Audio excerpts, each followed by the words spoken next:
Hello, my name is Laurel Meyer, and this is my final presentation for AOLL 581, Theory, Practices, and Challenges of Leadership. I work in the Department of Student Involvement at the University of Idaho, and we exist to aid and empower students. Our vision is for each University of Idaho student to actively participate in something on campus outside of class that increases self-awareness and results in a feeling of responsibility and connection. The mission of the Department of Student Involvement is to enhance students' lives by providing social, cultural, and educational programs and employment, service, and leadership opportunities to effect positive change in our communities. Our department currently employs 25 student employees that will further be referred to as student coordinators. We include in our onboarding packet that the learning outcomes for student coordinators is to clarify purpose and perspective and demonstrate citizenship.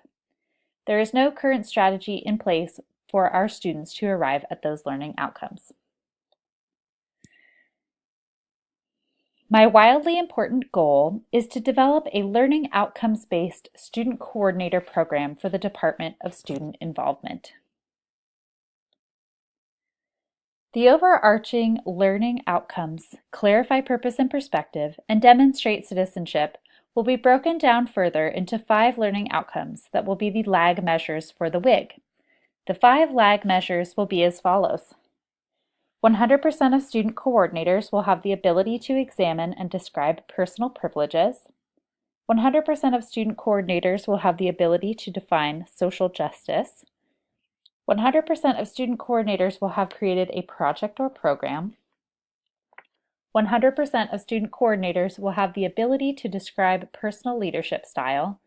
And lastly, 75% of student coordinators will achieve the level of conscientious citizen or active citizen in at least one area of interest. All lag measures will be met by the end of the academic year. For sake of clarity, there are roughly 15 active weeks in each semester. This does not include holiday breaks or finals weeks. How can student coordinators examine and describe their own personal privileges? The lead measure for this lag is the identity wheel activity adapted by Breakaway, which asks participants to create an identity wheel by making the slice a size that reflects awareness of that social group membership. Participants are asked to consider various identities, including race, gender, ethnicity, sex, religion, nationality, sexual orientation, age, ability, and class, among others. Each slice of the wheel is then described using thoughts, experiences, or observations for each social group. The purpose of this exercise is to examine what part of our identities are most salient and to acknowledge that some identities we may not have to think much about because those aspects are more socially privileged than others. How can student coordinators learn about and define social justice?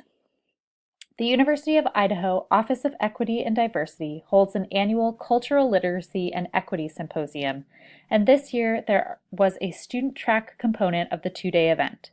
Participation in this event or an equivalent event is the first lead measure. The second lead measure is to participate in a social justice workshop facilitated by the Center for Volunteerism and Social Action Program Coordinator. This workshop involves an activity and discussion on how we perceive social justice issues and enables us to begin to examine the root causes of social justice issues. How can student coordinators create a project or program? Lead Measure 1 is participation in a project or program planning workshop facilitated by the Vandal Entertainment Advisor, also known as the Events and Marketing Program Coordinator for the Department of Student Involvement. This would take place at the beginning of the school year in August. Lead Measure 2 is mandatory weekly team meetings to develop and execute projects and programs. Currently, our student coordinators make up 7 teams. Lead Measure 3 is mandatory monthly all-student coordinator meetings to develop and execute projects and programs and to build a cohort across teams. Lastly, the 4th lead measure is a mandatory one-on-one meeting with a supervisor post-project or program for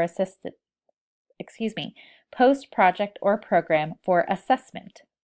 This would likely happen at least twice a year, ideally at the end of each semester. How can student coordinators learn and describe their personal leadership style? All student coordinators must participate in the following 4 lead measures: the core values activity, the discovering strengths or strengths quest activity, the leadership identity or animal compass activity, and the communication and conflict management style activity. All 4 lead measures develop and build an understanding of a person's leadership traits, their strengths, and their areas for growth. All lead measures will be facilitated by the Assistant Director of the Department of Student Involvement, who oversees leadership programs. How can student coordinators achieve the level of conscientious citizen or active citizen in at least one area of interest? The 4 levels of citizenship are as follows. 1. Members are not concerned with their role in social problems. 2. Volunteers are well-intentioned but not well-educated about social issues. 3. Conscientious citizens are concerned with discovering root causes and asking questions. And 4. Active citizens see community as a priority in values and life choices.